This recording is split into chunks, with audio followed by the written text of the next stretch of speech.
Episode 337 na tayo mga kapuso nang abot kami na pangarap araw ng Biyernes. Lumapit na nga tong si Doktora Minor para alamin kung meron na nga balita kay Moira. Sabi nila hindi pa rin daw nila ito nakikita at talaga nag-aalala na nga sila. Ngayon bigla na lamang dumating yung isang staff na nagtatrabaho sa may linen area at isinauli nga yung gunting nito ni Nurse Karen. Nagulat na lamang si Nurse Karen bakit doon nanggaling ang gunting na ginamit sa kanya ni Moira. Naalala niya na gantong-ganto yung gunting na ipinantakot sa kanya kaya ito ay nakaalis. At tinanong naman ito ni Nurse Karen, meron po ba kayo itong nakita? Wala po eh, wala na po ibang tao doon, sige po alis na po ako.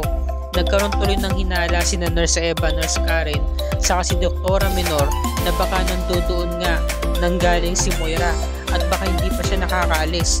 Baka meron siyang ginamit na ibang paraan para siya ay makatakas. Kaya naisip na rin ni na Doktora Minor na maaaring tama nga yung kutob nila. Samantalang tinawagan niya si Doc RJ upang ibalita nga na naisauli na nga yung gunting ni Nurse Karen at meron sila talagang kutob na galing si Moira doon sa linen area. Kaya naman napagdesisyonan nila na tumulong na rin sa paghahanap kay Moira at nagpasalamat itong si Doc RJ dahil nga binalitaan siya. Ngayon pinuntahan din niya ang linen area at talagang nagmatsyag siya at inabutan nga siya nito ni Doc Ray at nagtanong kung anong ginagawa niya sa lugar na ito.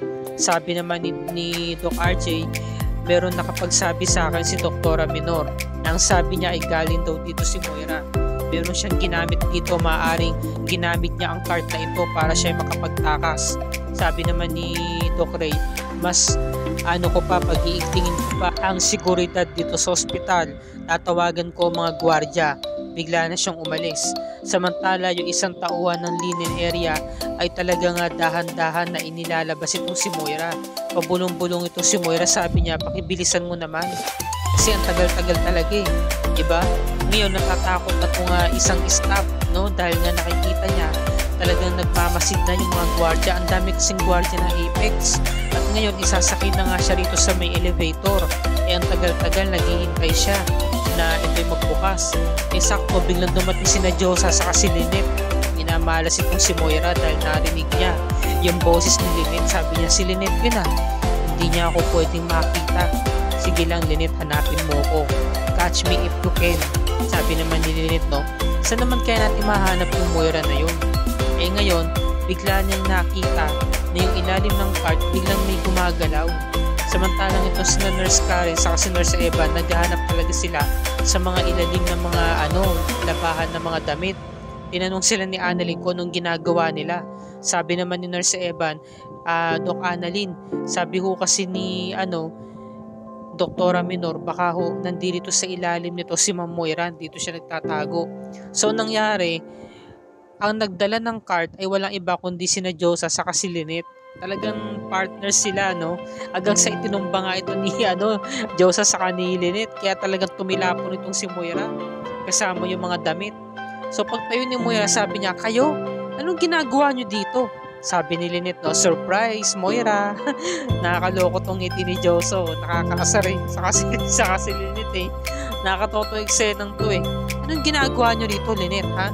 Sabi naman ni Lynette, no, alam mo Moira, mabuti pa, huwag mo nang takasan ng kasalanan mo. Diba? Sobrang sama talaga nito ni Moira, no? Ito pala yun. Habang nag-usap sila ni Diyosa, nakita na talaga ni Lynette na may gumagalaw doon sa ilalim ng cart. Kaya tinapik si Diyosa, sabi niya, ayun no, tinuro niya ng puso niya. Alat ang may gumagalaw eh. Kaya alam nila, may tao talaga doon sa loob. Kaya nangyari, pinulungan nila yung lalaki. Umabi ka dyan, sabi naman ni Diyosa. Susumpukin niya talaga eh, bubugin niya yung lalaki pag di talaga umalis eh. Takot naman eh, diba? Pinabigyan si Lynette na sila yung magdala ng cart. So wala na talagang takas si Moira dahil huli na siya sa pagkakataon ito. Silang dalawa ang nagdala. Tapos pinalaki ni Diyosa yung boses niya para kunwari boses lalaki. Diba? Hindi talaga matunugan ni Moira na sina Diyosa sa si Lynette na pa rin nagdadala ng cart niya. Hanggang sa nahuli na nga siya ng tuluyan. So sabi naman ito ni Moira, pwede ba? Wala akong panahon sa inyo. Aalis na ako. Ops, saka pupunta, hindi ka pwedeng umalis. Hindi mo pwedeng takasan ang kasalanan mong ginawa kay RJ. Talagang lakas sa loob mo, no? Ikaw na nga 'tong nakagawa ng kasalanan, ikaw pa 'tong may lakas sa loob na tumakas at bigla na lamang umalis na para bang walang nangyari. Ayan na, talaga naghihila na sila. Syempre ang ingay na. Ngayon biglang dumating si Doc Prado at tinawag si Annalyn. Annalyn, sabi sa akin ni na nahanap na raw itong si Ma'am Moira. Talaga ba? Narinig naman ni Zoe kaya pinuntahan na rin. Nagtakbuhan na sila. Yan na. Talagang pinuntahan na nila kung saan ang kinaroroonan nito ni Moira. At ngayon dumating na nga si RJ. Sabi ni Moira, RJ, pakawalan mo na ako, Robert. Hindi, Moira, dito ka lang. Wala kang karapatan na tumakas. Wala ka ng kawala. Ano pa, pinagtutulungan niyo ba ako? Wala akong kasalanan sa inyo. Nasabi ko na ang dapat kong sabihin kanina pa. Kaya tapos na, pakawalan mo na ako, Robert. Alis na ako, hindi, Moira, dito ka lang. Hindi ka pwedeng umalis. Talagang tinulak siya hanggang sa nakaupo na nga siya doon sa may sopang mahaba. Tapos pinagtulungan na siya, na-corner na siya. Dumating na rin sina Doktora Minor, Doc Johan, ayan, sina Nurse Eva, Nurse Karen, Zoe. Dumating na rin si Annalyn, si Doc Carlos. Nagdatigan na lahat. Aminin mo na lang kasi, Moira, sabihin mo na ang totoo. Kung ano ba ang pinagtatalunan natin noong araw na yun, kung bakit ako na-aksidente. Sabi naman ni Lynette, no? Sabihin mo na, Moira, magpakatotoo ka, sabihin mo na ang katotohanan. Sabi naman ni Moira, no, ba't niyo pa ako pinagtutulungan? Wala akong kasalanan, hindi ako masamang tao. Di ba, Robert, nasabi ko na sa'yo, kaya wala ka ng iba pang dapat na malaman dahil kapag nalaman mo, masisira ang pamilya natin. Sabi niya, no? Sabi naman ni Annalyn, bakit hindi niyo sinabi noon pa? Bakit hindi kayo nakipagsabuatan sa mga pulis? Bakit hindi niyo binigay yung ebidensya sa mga pulis nang sa ganun sila mismo mag-imbestiga? Bakit yung tinago yun? Sabi naman ni ni Moira, isa ka pa, bastarda ka. Talagang gusto mo talaga makuha ang pamilya namin o gusto mo talaga kami maagaw, no? Manang-mana ka sa nanay mo. At ikaw naman, Lynette, gusto mo talaga na maagaw ang asawa ko? Sabi naman ni Zoe, no, ma'am, nandito pala yung isa kong traitor na anak, na napakagaling kong anak. Sabi, no? O sabi naman ni Carlos, Moira, itigil mo na to. Carlos, ano nga bang ginagawa mo dito? Sa bagay, nobyo ko nga pala ni Lynette. Kaya meron kang parte sa lugar na ito. Sabi niya, no? O sabi naman ni Zoe, ikaw, wala ka talagang kwentang anak. Dapat noon pa man pinabayaan na kita. Sinugod ni Moira si Zoe, di ba? O sabi naman ni ni RJ, Moira, hindi ko hahayaan nasaktan mo ang anak ko. Sabi niya, no? O sabi naman ni Carlos, Moira, itigil mo na to. Nakakapanakit ka na. Tapos si Moira pa ang matapang, no? Sabi ni Moira, no? Siya nga pala, magka-connection nga pala kayong lahat, di ba? Gusto nyo talaga akong pagtulungan, no? Talaga nagkakagulo na. At talagang ayaw talaga aminin ni Moira yung katotohanan. Kasi nga, meron daw masisira ang pamilya natin. Sabi naman ni Robert, matagal mo nang sinira ang pamilya natin, sirang-sira na tayo. Sabi niya, no, ikaw ang dahilan kung bakit nasira tayo.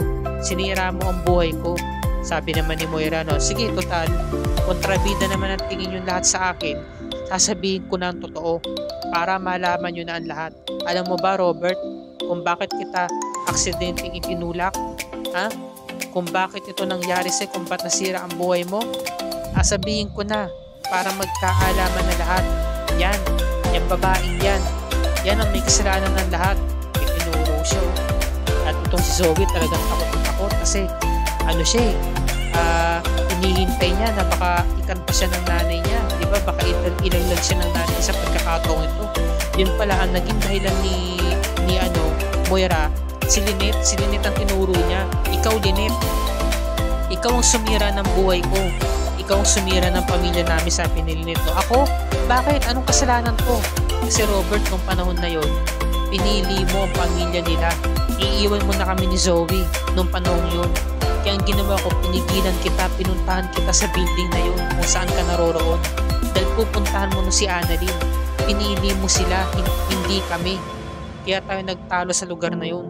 Sabi naman ni Annalyn, no, bakit mo po tinago lahat ng mga ebidensya? Sabi ni Moira, no, kasi aksidente lang ang nangyari. Hindi ko sinasadya, nadala ko ng emosyon ko. At saka natatakot ako. Kaya inilihim ko na lang to, lahat sa inyo. Wala akong pinagsabi maging sa mga pulis. Hindi ko ibinigay ang ebidensya.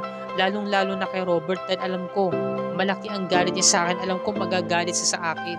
Sabi naman ni Annalyn, no, hindi ako naniniwala sa mga pinagsasabi nyo. Dahil talagang intensyon nyo na makapanakit. Talagang sinadya nyo yung ginusto nyo yun. Gusto nyo talagang saktan si tatay. Samantalang itong si Moira talagang nagmamakaawa, paawa effect. Diba? Para nga naman lumabas na siya ang biktima dito. Binabaliktad niya yung istorya, diba? Gumagawa siya ng palusot. Kaya hindi naniniwala si Annalyn. Kaya ito na nga, sumugod na nga ito si Moira. Susugurin si Annalyn. Sabi naman ni Lynette, no, hindi ako makakapayag na saktan mo ang anak ko. Umarang si Lynette. Galit na siya. Sabi naman ni Moira, bakit, Lynette? Ha? Ikaw, kasalanan mo itong lahat. Ito ang purot dulo na lahat ng ito. Kung hindi mo nilandi si Robert, edi sana ngayon at nasa Switzerland kami. Sana ngayon, nagbabakasyon kami. Sana ngayon, masayang pamilya namin. Wala kaming problemang kinakaharap. Kompleto at buo kami. So, sinugod na naman niya si Lynette. Nagkaawatan na, ang daming isyoso. Sabi naman ni RJ, tama na, Moira. Samantalang kung si Lolo Pepe tulog habang binabantayan si Giselle. Si Giselle naman, merong pinanonood sa social media kaya natutuwa siya. Ngayon biglang nagkaroon ng headline news na meron daw nagngangalang Moira Tayag na pinatay ng asawa. Sabi naman ni Giselle, nako, Moira Tayag, akala ko ba naman si Moira? Kulang nalaman ng letter N eh, Moira Tanyag na. Sana nangyari talaga to sa kanya, no? Sana siya talaga to. Teka, kamusta na nga pala yung babaeng yun? Kasi wala siyang balita sa Apex maging sa Israel, diba? Sa pamilya niya na nasa Pilipinas. Kaya ayun, bigla niya naalala si Moira habang siya ay nanonood ng social media at binabantayan si Lolo Pepe na ama niya. Samantalang tong si Lynette, sabi niya, aalis na kami. Pero bago kami umalis, meron ako ibibigay kay Moira. Ayun, binaliktad niya yung singsing. Talagang inilagay niya yung bato sa pinakailalim ng daliri niya kasi sasampalin niya si Moira. Sinampal niya ng malakas. Kasi si Moira tinginan lahat eh. Tapos pag ahon ni Moira, dugo yung bandang pisngi niya Dahil tumama yung bato Sabi niya, no, ito lang ipapakita ko sa iyo, Moira. Baka nakakalimutan mo, engaged kami ni Carlos. Kasi pinapauwi na kasi ni RJ sina Annalyn, saka si Lynette, saka si Carlos. Kasi siya na daw mag-handle ng sitwasyon kasi nadadamay sila. Nagkakaroon na ng kaguluhan. Sabi naman ni Moira, hindi pa ako tapos sa'yo, Lynette. Gaganti ako sa'yo, gagantihan kita. Tama na, Moira. Tigilan na natin to dahil tapos na tayo. Sabi niya, no? Sabi ni Moira, no? Akala ko ba, Robert, kapag magsasabi ako ng totoo sa'yo, patatawarin mo ko. Di ba patatawarin mo ko? Ba't ganito? Bakit tinataboy mo na ako? From now on, Moira, hindi ka na magiging parte ng pamilyang ito. Wala na. Tapos na tayo. Sabi naman ni Zoe, no, Dad, bakit naman ganito ang desisyon mo? Huwag mo naman itong gawin, sobra na to. Hindi, Zoe. Kailangan matuto siya sa mga pagkakamali niya. So wala nang nagawa si Zoe kasi traidor talaga Gusto niya talagang iligtas sa sarili niya Iniwan niya na si Moira, nakipagkalas na siya dito. Sabi naman ni RJ, wag niyong paalisin yan. No? Pinatawag yung mga gwardiya. Hanggang sa ito na nga, dumating na nga itong si Chang Susan. Rest back. Kakatawa Sabi naman ni na Doktora Minor, ano hong ginagawa niyo dito, Chang Susan? Sabi naman ni Doc Joyo, Chang Susan, tama na ho yan. Ilabas nyo rito si Moira. Talagang kung anong gagawin ko doon, ako talagang sasaktan ko yun. Sabi ni Nurse Karen, Chang Susan, tapos na ho yung eksena. Sabi naman ni Doktora Minor, tapos na po yung nangyari. Sa ngayon po wala na pong gulo. Sabi naman ni Chang Susan, Doc Joy, ano ba yan? Napaya ko tuloy. Kanina pa ako dito nagdadadakdak. Hanggang sa nakapunta ako dito, hinayaan mo akong pumunta dito. Nakakahiya tuloy. Nagtatawa na silang lahat Bigil yung tao napapangiti sila Chang Susan talaga comedy Samantalang itong si RJ, ayan, umiinom siya at ang lalim ng kanyang iniisip. Biglang lumapit sa kanya si Zoe at humingi ng tawad. Dad, pwede ba pabigyan mo na si Ma'am? Hindi, Zoe. Kailangan niya matutunan ng pagkakamali niya. Sa akin ba, Dad, galit ka ba sa akin? Hindi ko alam, Zoe, kung magtitiwala pa ba ako sa'yo. Kasi nung nasa Amerika tayo, ikaw ang unang-unang taong pinagkatiwalaan ko dahil anak kita. hindi ko inaasahan na ganito palang gagawin mo sa akin, maglilihim ka.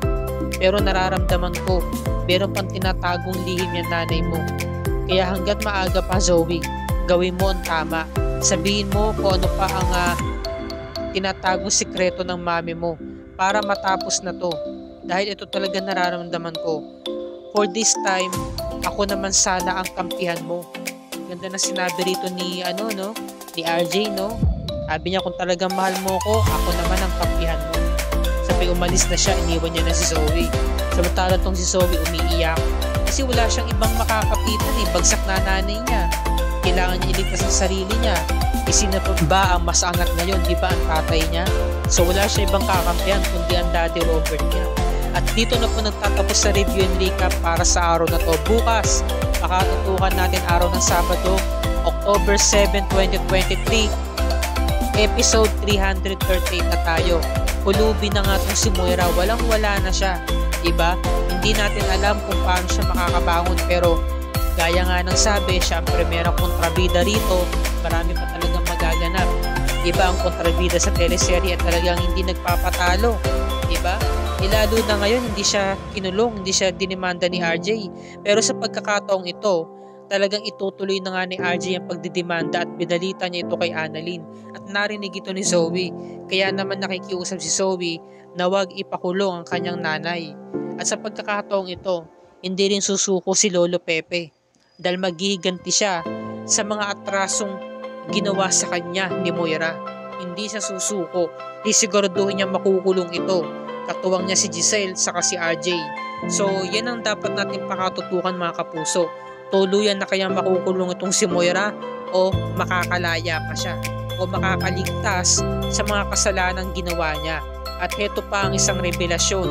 Malalaman na ni RJ na dati palang magkarelasyon itong sina Moira saka si Carlos. Ako po, patindi na patindi mga kaganapan dito sa Abot Kami na Pangarap. Kaya yan ang wag na wag natin palalagpasin bukas.